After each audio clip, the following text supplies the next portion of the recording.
la capitale togolaise a accueilli un atelier consacré à la validation du rapport diagnostic sur les capacités nationales de suivi et de reporting liées à la mise en œuvre de la ZLECAF et des initiatives de commerce intra-africain.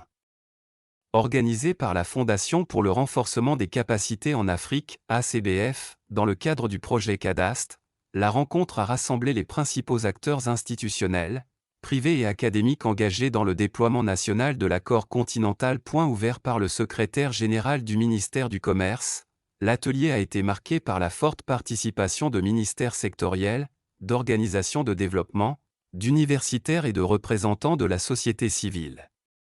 Cette diversité illustre, selon les organisateurs, la dimension inclusive indispensable à la réussite de la ZLECAF. Dans son intervention, Edem Messagavo de la CBF a salué l'engagement du gouvernement togolais et rappelé que la réussite de la ZLECAF repose sur l'existence de mécanismes solides capables de fournir des données fiables pour orienter les décisions stratégiques.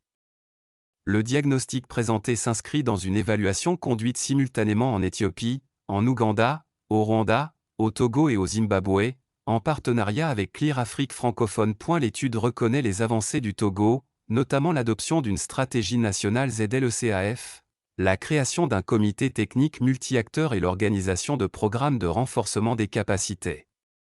Toutefois, elle identifie la nécessité d'un système plus robuste et cohérent de suivi et de reporting.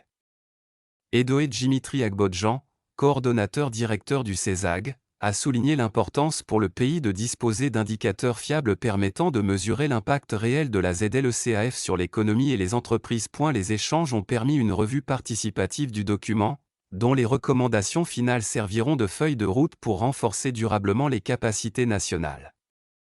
Par cette démarche, le Togo réaffirme sa volonté de s'inscrire pleinement dans la dynamique d'intégration économique africaine.